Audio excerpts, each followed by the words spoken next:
the Good Girl Podcast. I am Cameo King. There wasn't a space for women to be themselves in every facet of their lives. The Good Girl Podcast was created to offer that space, to have conversations with a gutted truth without restriction. Join us every week as we unpack your own questions and confessions in this good and safe space. Hey, that sounded real official, didn't it? Real official. But I really just want to let you guys know this really is a good and safe space to have those conversations, those confessions, those topics that are often taboo. But we really need to have them to get to the heart of who we are, to get to the best version of ourselves. So I'm really excited about this topic. I'm really excited about this season because every season we go deeper. Every season, I hope that you become a better person as much as I become a better person. So be along with me on this journey. First things first, Papa freaks all the honeys. No, make sure you are following us on Instagram, on Facebook, and on the TikToks. I'll be TikToking. But make sure you join us there. And that's actually where our first confession comes from. It's around motherhood, and I think it's one of those conversations that we have in private. And when I say in private, not even with your girlfriends, within yourself, because of this idea of what we know about motherhood. But before we get into it, I want to introduce to some, right? Most of y'all know her if y'all been following us, but my bestie, my ride or die, I said I wasn't gonna say that, but she's been with me in the trenches, just supporting me, Danielle Moore. She also happens to be a licensed mental health therapist, 2 businesses, Uncouched Therapy, as well as the Refresh Wellness Center. So welcome, Danny. Oh my gosh, back at it again. We in the studio chatting with the friends. Hey, we back at it, y'all. We back at it. I'm so excited to have you here because she is, you live in Dallas. I live in Dallas. You live in Dallas, and we're in Michigan right now. We are in Michigan in the studio. It's a little cold today, though. You know, it's a little brisque for my Dallas blood. You know, it's nice and warm and sunny there. So these Michigan gray skies and these 60-degree temperatures. Oh man. All on its mind. Hey. Okay. But you know what? It's warm in the D where I live. I live in the D Dallas. We're talking about the real D. But anyway, so let's hop into this confession. And always, I want to remind you guys that you can send in your confessions. We are also accepting them anonymously.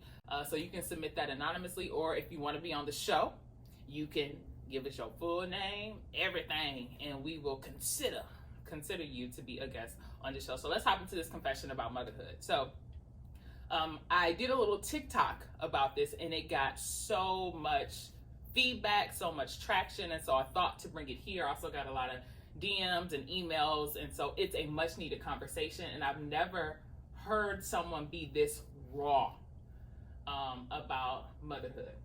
So it comes from Nicole Powell on Facebook, and she says, if I would have known what I know now, motherhood would have never, she put never in all caps, would have never been on the table for me. I despise motherhood. I hate my sleep has been interrupted for 2 years. I hate cooking in the evening. She said I hate to cook. I hate finding snacks, making bottles, and changing diarrhea diapers consistently for 15. I don't think I've ever done anything for 15 hours straight. 15 hours straight. She said this was her Saturday. Being a mother, and I'll end it here because it was a really long post, but I'll end it here. She says, being a mother is not aligned with my soul's purpose. Wow. Wow. She said her soul's purpose. And so I really want to, Danny, set the table so we can have a meaningful, fruitful conversation for mothers who feel like this, and people who desire motherhood, and people are like, I don't know about motherhood. And even I was gonna throw fatherhood in there, but I think mothers oftentimes carry the weight of parenthood. This don't mean fathers don't, let me be real clear, this doesn't mean that fathers don't do their job. But I want to set the table of the fact that she says soul's purpose. Yeah. Because she didn't say career. No. She didn't say finances. She didn't say relationships. Mm-hmm. She said soul's purpose. And that's different than all those other things. That's what you are called to do. That is when God had a thought about you. He said, this is why I am designing a cameo. This is why I'm designing a Danny. Mm-hmm. That is your soul's purpose. So can you talk about the role our soul's purpose plays in our satisfaction, our peace, our mental wellness in life? So have you ever heard of a midlife crisis? If you've ever heard of a midlife crisis, it is when someone comes to the realization that how they are living is not true to who they are and connected to their purpose and destiny. And when you experience this overwhelming need to be who it is that you were put on this earth to be, you tend to do extreme things that seem extreme to other people, but that are not extreme to you.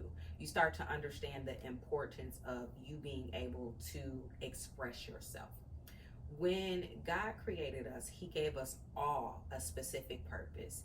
And the more we learn about ourselves, the more we become self-aware, the more we come into what that purpose is. What are you good at? What do you do naturally, right? Before I ever became a licensed clinician, I was in the space of therapist, so to speak, right? And then I had a divine revelation from God where God said, I called you counselor, now go get your credentials. But I found myself in that space repetitively. And when I go all the way back to my childhood, even from a child, I was managing adults and their emotions from a child. And so if you are living in this world that we live in, where everyone has all these ideas about who you are supposed to be, starting with your caregivers. Most parents think that their kids are an extension of them. And so you're being indoctrinated with all these things about who they think you should be. Every now and then you'll get some parents who, feel like, you know what? I feel like this is this person's God-given ability, like God created them to be. You know how you see some little kids, they're like 2 years old and they're laying hands on people, or they just naturally pick up some drums and things that they did as a child. If you pay attention and lean into, you can start seeing where their gifts and their talents lie. What God gave to you that you didn't really have to, you might have had to go to school to nurture it and perfect and master your craft, but something that you are just, that comes to you naturally, that you have an innate knowing about doing. You just do. That there is your soul's purpose. We spend so much time being distracted and so much time living up to other people's expectations that it's often hard to figure out what it is that we're supposed to be doing. And so that unlearning and that commitment to being self-aware and growing is going to be paramount in coming into a space where you're understanding your soul's purpose. And it sounds like this is what this lady came to. She said, I am not, this was not my soul's purpose. And to say that as a woman on the surface sounds like an act of radical resistance, because we've been indoctrinated with the whole idea that women were created to be the wives of men and the mothers of children. And then anything else outside of that, okay. But the way that our culture and society is set up, women are indoctrinated with, mothering and wifing. Yeah. And so your purpose is something that they expect for you to put on the back burner, or that's not something that you are supposed to pursue because those things are primary. Yeah. And so to get a woman to speak out in that way, to put in all caps, motherhood would have never been on the table. You listen. You protect her at all costs. Listen. Protect her. Because I think even with her confession, some women got freed, like, wow, I'm not alone in this. I'm not alone. And even the conversation that we had as well, and the revelation that came to me and made me think about motherhood. Listen, because we're going to get to your confession, that made me think about motherhood differently and the things that I would require if I were to become a mother or become someone's mother. Because we're older, people got kids, now you get into relationships. You can quickly become a mother of 1, 2, 3, 4, whatever. The things that I would desire are different.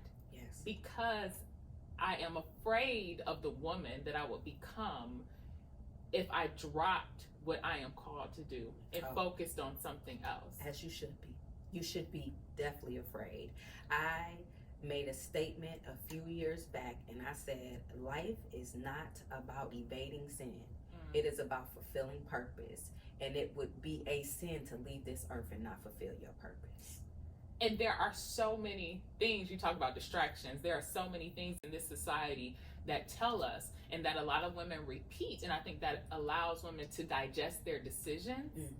And let's be clear, I'm not saying that it's easy, because this is what you've been indoctrinated with, that motherhood, that being a wife is satisfaction enough to live your life. Right? According to who? According to society, according to what they say, you know.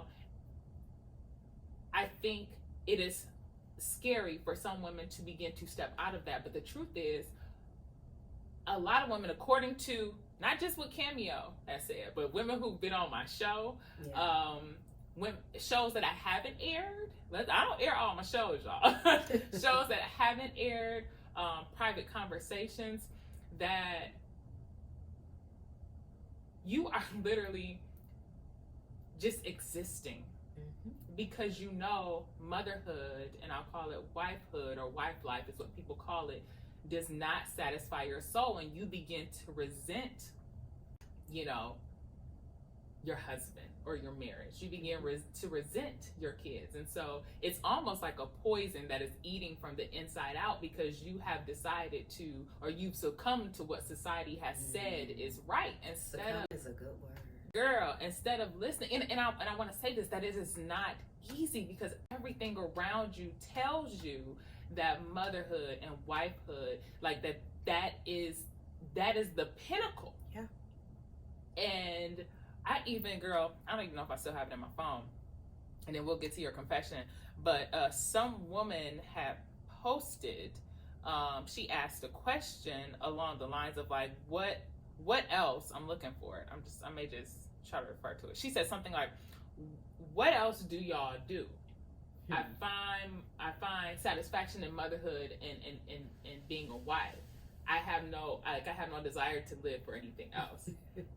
And it was I don't think she was trying to attack women who weren't mothers or wives. But my question was like, how do you exist? Because what's going to happen when your children are grown and no longer desire you in the same way that they desired you or needed you at 4, at 6, at 12? And I know children still need their parents at 25. But what's going to happen when instead of needing you 8 hours a day, they need you for 1 hour out the week? What's going to happen? What's going to happen is they're going to end up in therapy with me. Yeah. They'll end up sitting on my virtual couch that we call uncouched therapy. But yeah, you're going to end up in therapy because you have enmeshed relationships with your children, and you have poor boundaries because you lack identity for yourself outside of being a mother, and you didn't spend any time investing in your own personal growth and leaning into your own purpose. You are to steward little humans for a season. That is not your life's purpose. It's just not. There's a relationship that you're supposed to have with your children as adults. Absolutely. But you will find yourself anxious, depressed, overwhelmed, among a lot of other things, having sickness and disease in your body because you have your attachment style to your children is creating distress within your body and in your system because you don't know anything else, because you used your children as an excuse not to lean into what your soul's purpose actually is. Ooh, baby, as an excuse. Excuse. And I think that's one thing that I will preach to the ends of the earth, but it's about being accountable and telling yourself the truth. Yes. You ain't got to tell me the truth. You ain't got to send me no confession, but tell yourself. Please tell yourself the truth about the decisions you've made, or the power that you've given something in your life. One thing, you got something to say too. We like. I just wanted to say it's not easy though. Yep. You know, I don't want to minimize the fact that children and spouses are work. They are work. Y'all are the real MVPs. My hat goes off to y'all. I'm not in no way, shape, or form trying to minimize motherhood or parenthood in any way, shape, or form. Children are a lot of work. You have, little crumb snatchers dictating your schedule, literally. Your schedule and what you can and cannot do. And if you don't have adequate help, which far too many parents don't have. If you don't have adequate help and resources to make sure that you're able to manage your house and your children and your life in that way, well, guess what? All your time is going to get sucked up. So then you won't have an opportunity to lean into that self-awareness, to lean into your purpose until your children are of age for you to try to do that. But I want to say, as hard as it is, you have to have good boundaries. The B word. We don't like that B word, honey. The B word. You got to have good boundaries with your children and with your spouse, and you have to practice self-care. Self-care and self-maintenance, while considered an act of radical resistance, they are necessary. And the people to whom you are responsible, you will not be able to care for them long term. It is not sustainable for you to care for them without making sure you don't have what you need first. And a lot of people, we've been indoctrinated with as a culture, especially moms, with mom guilt. Yeah. Them kids better be first. That husband or them kids better be first. It better be anybody but you. But baby, if you fall out, then what? And it's moms versus moms too. Oh, yeah. We have friends. Mom shaming. Listen, and I had one friend shame another friend because she decided to move because that's something she wanted to do. She decided to, move to another state because she wanted to pursue her career. And my other friend mom shamed her, but her kids, I said, but the kids got a whole daddy. And they got to finish school. They're going to be all right. You was like, have them kids, And the one thing that I mentioned and I've said consistently is very much put yourself first. But I love the fact that you highlighted that it's not easy. It's not. Based on the society we live in and the demands that exist. Yes. And the type of human that you want your child to become. So again, I'm not saying that you can do this tomorrow, and I'm not saying that you made this decision highly aware of its impact on your life or its impact on your child's life. So this, if you're listening, I hope this doesn't come off as a heavyweight, like, oh my God. No, you're just coming into this idea that this is what's happening. This is why your soul aches, right? And now that you have this newfound information, now you can begin to make moves, whether it's taking 5 minutes for yourself to figure out what you want to do, or knowing that in however many years that this is what I'm going to begin to work on, right? Or this is what I want to begin to work towards. Now, I want to, before we get into your confession, because I think your confession is huge, just really quickly, I think the history of Black women when it comes to kids is important as well. Absolutely. And just the history of women and what we have been allowed to do. I know historically we weren't allowed to have jobs, right? Purpose is something newer that we now have the mental capacity to think about. Yeah. So if grandma, all she could do is get a job teaching, real life story, and grandpa was the sharecropper, was the person that was bringing in the money, and so therefore grandma took care of the house. I think in her time that was her purpose. Oh, absolutely. But we are being ushered into a new time where we can access this idea of purpose, where we do have the mental capacity to begin to think about what else has God called me to do. I agree with that, you know, we are in a different time, in a different season, but I do want to expound on that purpose thing. I think that even back then, you know, women had more of a purpose. I mean, you see women in the Bible all the time who would just rise up like, you know, I'm not, you know, so let's be clear. But historically speaking, women have been oppressed even from the times of the Bible, and we have been the property of men and our fathers, you know, our husbands and fathers. And so we weren't allowed to be in spaces where we could just fulfill purpose. We weren't allowed to be in spaces where we could think about doing anything but being a wife or a mother or a dutiful daughter. And so even if we did have purpose down on the inside of us, we weren't allowed, we weren't, you know, it was prohibited. And so we weren't permitted to be able to do that. And so I just want to say, like, but it doesn't erase that the purpose was there. And so the legacy of that is still alive and well. And oftentimes we have children before we figure out who we are, you know, before we even know or understand if we really have the capacity to do that beyond physically growing a human inside of our bodies and giving birth. Yeah, that's real. So I want to switch this conversation up a little bit to talk about the conversations we have behind the scenes about what motherhood meant to us, and specifically what it meant to you at a point in your life, and how your perspective has definitely shifted. And I want to say this for me, and I think this has been the case for a lot of women. Now that we know, or we have some idea that motherhood isn't this cakewalk, and I don't think anyone necessarily painted this picture that it was a complete cakewalk, but that it takes a lot, that you will not have the same time and attention as you did when you were single, and that it could very much, I don't want to say distract you from your soul's purpose.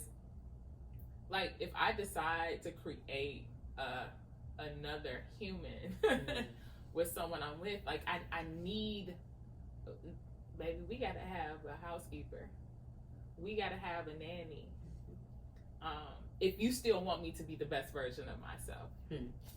These are some things that I desire. Now, I know life doesn't always play out the way we want it to play out. Absolutely. But if I could set myself up well, and even look, I'm even like, look, if he come in a picture with the with the kid or two, I hope the mother is involved, because now we got 3 people raising this 1 or 2 children. Yes, 3 people raising this 1 or 2, you know, these children. So, and I always thought motherhood was just going to happen. I never considered it a yes or no. I thought you were going to get with, you were going to get married, and just have kids. As though it was an option. But, on to your point, you was team F them kids. So tell us how because before you were pro-family, Danny. Oh, man. Transitioned. Ooh, honey, I did. So, I mean, I was so, like, I was adamant that I was going to get married and have children and have my own kids and have my own family.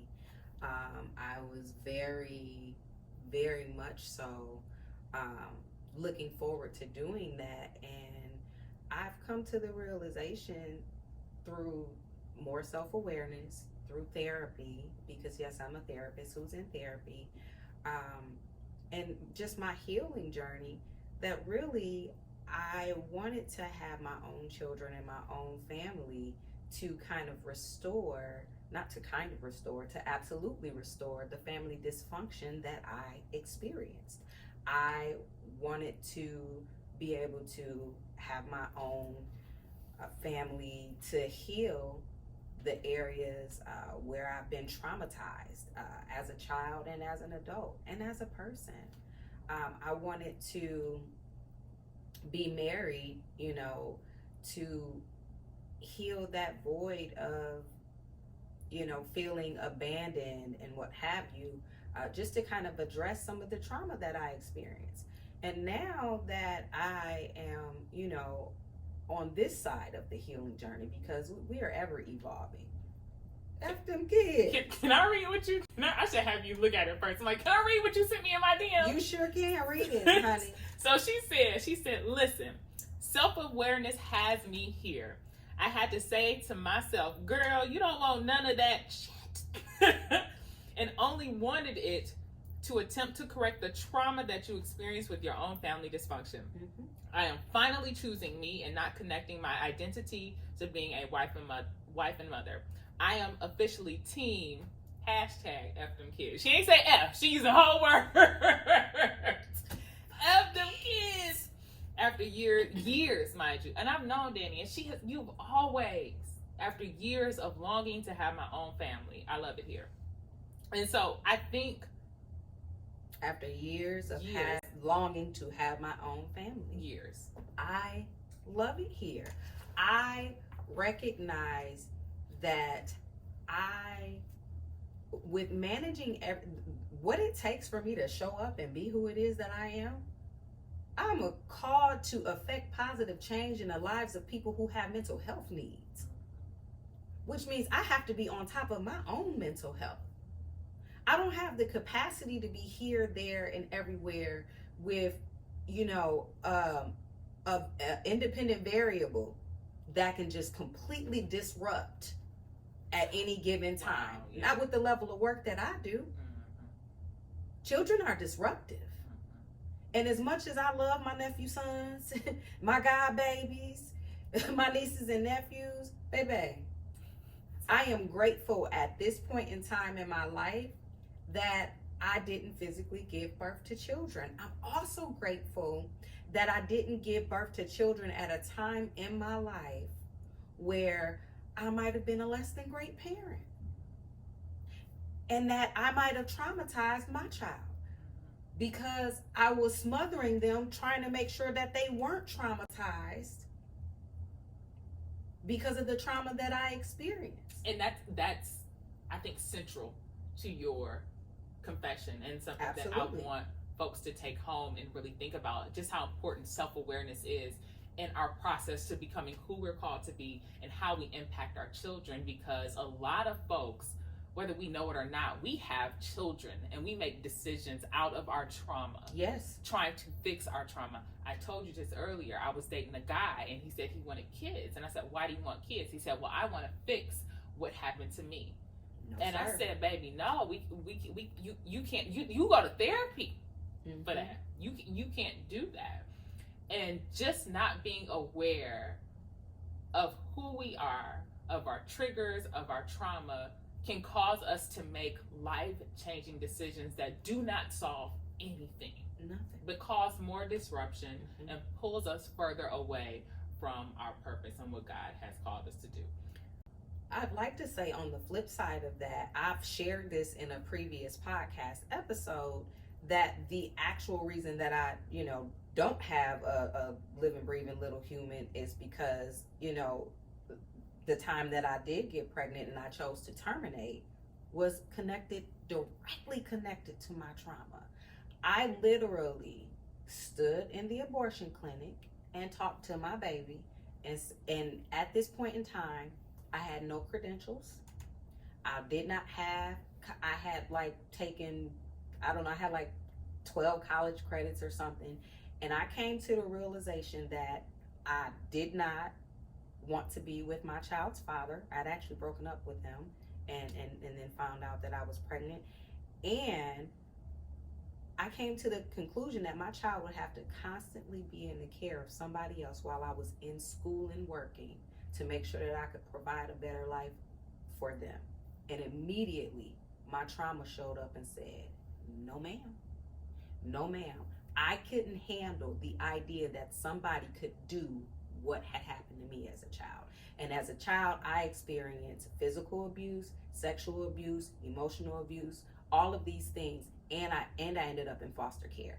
And so for me, I made that entire decision out of trauma, out of fear, and all of those things. And guess what? I would have subjected my child to that version of me. And so whether anybody thinks the decision that I made was right or wrong, the point that I'm making is I made a decision out of my trauma. I would have been making a decision even to keep the child. It still would have been out of my trauma, because I would have been trying to correct all of the stuff that happened to me. It still would have been trauma informed. And when you make trauma informed decisions, that don't work out well. It doesn't. It shows up when you fail to address your trauma in the appropriate ways, which would be in therapy, self-discovery, self-awareness, and seeking God about your healing. When you fail to address your trauma in those ways, and you start having kids, you start getting in the wrong relationships, you start making connections and doing things, you're headed for self-destruction. It's not going to work. Yeah, it's not going to work. And self-destruction looks different on different people. Absolutely. And we cover it up in different ways. Oh, yeah. We cover it up by addiction. and not just addiction, even perfectionism. Yes. We cover it up by trying to create this image that everything is going well. Yes. We project onto other people that Yes. motherhood and being a wife is the way and the only way. Absolutely. It shows up in different ways. Mm-hmm. It shows up in overworking yourself. Oh, yes. It shows. And so let's be clear. The manifestation of this just isn't something bad. Mm-mm. Right?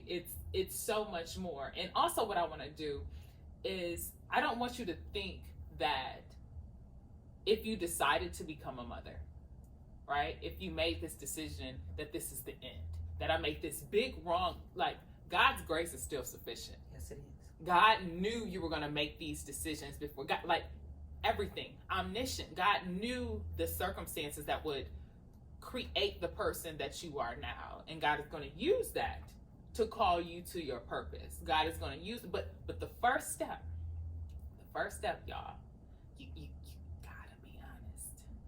You have to be honest about why you made the decisions and your role in it. So we've made it obvious that society has a lot to do with it. We've made it obvious that the historical nature of Black women, of women, the influence of the church, biblical times, patriarchy, we've made it clear that this is a part of your decision.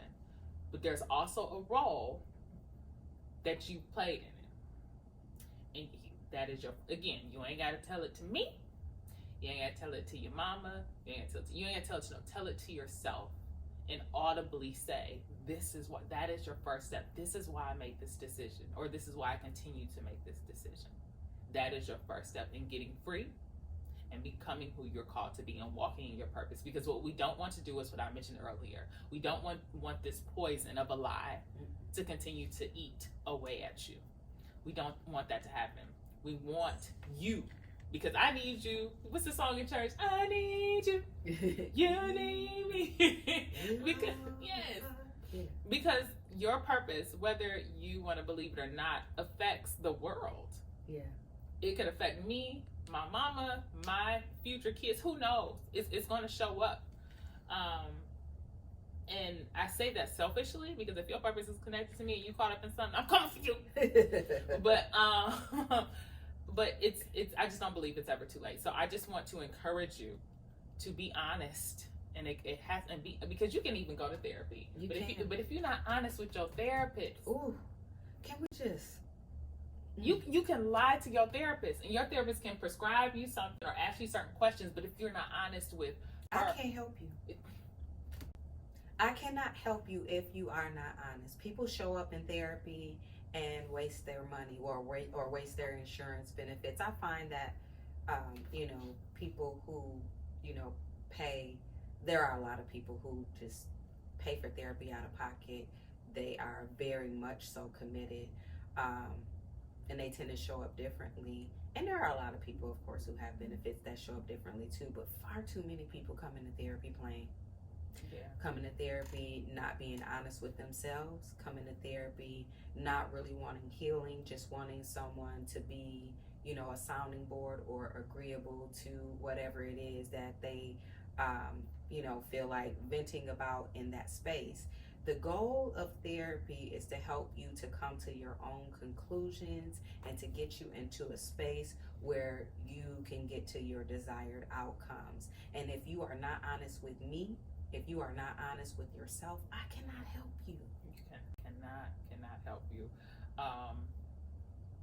So that is my goal, right? That is our goal today. And I want to point back to what we started with, was her confession on motherhood, Nicole Powell's confession on motherhood, and the bold step she took to be honest that motherhood does not align with her soul's purpose, because only there can she really begin to start to finding solutions so she can get back aligned with her soul's purpose, whether it's resources, whether it's help.